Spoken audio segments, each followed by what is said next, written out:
Welcome and welcome back, everybody. Tabletop Toki here, and in today's video, I'll be going over my board game plays from May 2025. I had 62 plays of 59 games, 12 of which were new to me, so we're going to jump in and talk about some of those new games. The first on the list is Saltfield, which is from two of my favorite designers, Christian Egilsby and Elo Svensson. This is the reskin sequel to Santa Maria, which is a dice drafting, tile placement, resource management game that is one of my favorites. Saltfield not only has an updated theme and artwork, but some slightly changed and new mechanics. One of the new mechanics that I really enjoy are the fishing boats, where you're going for a set collection of different types of fish that can score you endgame objectives. And the tech trees are a little bit more cleaned up in Saltfield than they were in Santa Maria, which I do enjoy.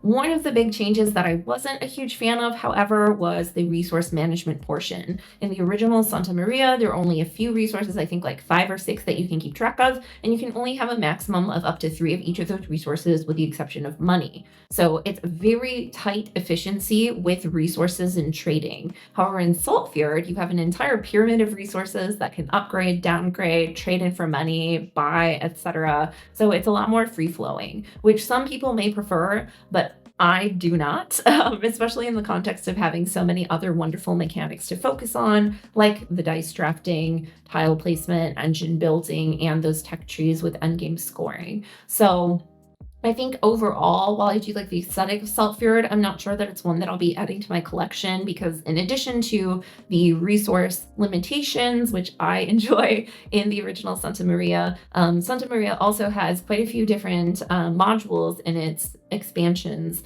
which aren't released for Saltfield. I don't know if that's coming down the pipeline, but we'll have to wait and see. So that was one of the new games that I really enjoyed trying out this month. Additionally, I got to play Chu Han, which is a 2-player game from designer Tom Lehman. This is a newer game, and it is a trick-taking game, which I love. One of the things that I originally thought, seeing the player references and learning a little bit about the game, was that it would be too unwieldy with all the different player powers or rather card abilities, because you have several 3s in the deck, several 6s in the deck, and each of them has a unique ability. So you have this long reference, like 2-side reference of those different abilities, when they trigger, what they do, etc. However, upon playing it, it was pretty easy to pick up on what all the cards did and anticipate what your opponent was doing, since it is only 2-player. My biggest gripe with this game, although I did like the mechanics in playing each round, was that it was just so long. And it might have been that my partner and I were a really good match in terms of not allowing the other person to get too many points in any given round. But I think overall you play to like 35 or 40 some points, which just felt like it dragged on and on and on. So I'm not sure that this one was my favorite, just because of the length of the game, although I did enjoy some of the mechanics and player interactions that this 2-player trick-taking game had. BigTwo is another card game, but this time a ladder climbing game that plays from 2 to 4 players. I really liked the aesthetic, but I don't necessarily think that this won out over other ladder climbing games for me personally. The twist with this one was that 2s were really important and could kind of trump other sets, but because they're lower value, the way that you can use them is pretty limited. I wouldn't say that this one was like a must, but if you like the aesthetic, it's not a bad card shedding game by any means. Infiltrators is a cooperative deduction game that I got and unboxed on stream a while back from Noble Knight Games, which links down in the description if you want to check them out. It supports the channel. But this was a really interesting one. Basically, each person has a card which is your suspect, and there's only one of each number and suit of each of those cards. So then the cards that you have in your hands will help you deduce what suspect is in front of each player. You can play those cards to each side to say whether they have a matching trait, yes or no, based on the suit of the card or the number, but not only the exact match of number, it's actually all of the like factors that go into it. So if it's a 12, does it match 2s, 3s, 4s, anything that's divisible or multiplicative to get to 12, you know what I mean. So there was some really fun interaction and deduction there. It definitely goes through some different missions as well. So each time you get slightly new mechanics or more cards added in to make the challenge level and difficulty scale with more plays, which is really fun. I'm not necessarily a huge fan of that, but it does add a lot to the replayability and make the ease of getting into the game and learning it a really low barrier. The one thing that I really loved about this game, and this is just my personal preference, is that it comes with a cardboard gun. And when you're ready to make an accusation of the suspect, you get to take the gun and like spend a bullet token and point it at the suspect card. Say like, okay, this is a red 5. I don't know why, that just really tickled me, but if you're looking for cooperative deduction games, Infiltrators is a really interesting and fun one that you can check out. Flower Show was another first for me. This was in line with our tier list theme from last month, which was floral themed games. This one, I won't go too much into it. If you want to hear more detailed thoughts, you can check out that stream after this. But this is essentially a 2-player game. You can play in 4 players as teams. There was some drafting, some card management, but for me, it was a little bit too mean of a game. So I wasn't sure that it was really my favorite.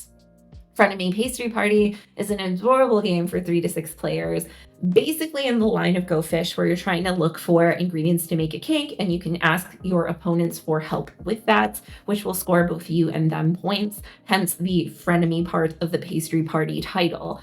I wouldn't say that this is the best game. I wouldn't even say that it's necessarily like a good game, but it could be an enjoyable experience if you like the art and aesthetic and have the right group. Moving right along, I also had a first play of Yokai Septat, which is a trick-taking game for 3 to 4 players. The twist with this one is that 7s are really powerful, but in addition to that, each of the different suits has different values of cards. So like the purple suit might have 1 through 12, whereas the yellow suit might have 2 through 13, and et cetera, et cetera. So it was interesting kind of managing that. I'm not sure that it changed things up enough for me to say this is one that I need in my collection, but it was a really cool one to check out, and I'd definitely be interested in trying it again to learn more about that nuance. 1 AM Jailbreak is a newer Sashi and Sashi game. This one is a card shedding game, and I absolutely loved this one. So one of the cool things about it is that you're creating this cascading tunnel as you lay out your sets. So unlike with some other card shedding games, you're not locked into playing just runs if somebody plays a run, or even playing higher or lower. It's based on the number of cards that are shed from each player's hand. So if you have like 6 cards out, the next person can either scale down to 5, expand out to 7, or shift over slightly to 6 cards as well. So you're creating like this tunnel type of system, which has a little bit of push your luck to it as well. You can also add on to previous tunnels to expand and try to get more cards out of your hand. But obviously the more cards you get rid of, the less you have in hand, which means the less likely you're going to be able to scale that tunnel back down to a reasonable size to get rid of those last cards. I found it to be really fun and really engaging, something fresh and new in the card shedding, ladder climbing games, if you will. So I definitely recommend checking out 1 AM Jailbreak if that's a mechanic that you enjoy. Roar and Writes was a roll and write game with very confusing rules. All 3 of us that we were playing had to like look through it to make sure we were getting it correctly. Basically, you're rolling dice and prescribing those dice to different areas, which conflate to different mini games of like low to high, all of the same number, all even numbers, etc. And then you have cards that have different objectives that you're trying to fulfill, or point scoring that you're trying to fulfill and maximize with the die rolls. I feel like this one would be better if it felt like you could set yourself up more for combos or had some ability to mitigate some of the die rolls, but really you're just kind of like rolling and making a decision on what the best thing to do with those dice is each turn in isolation, because what you do doesn't influence future die rolls. You have no power over that. So it felt very solvable just because of the nature of how you interact with the dice and how they go from round to round. So it was not my favorite. Little Flower Shop Dice Game is another one that I talked about in our floral tier list from last month.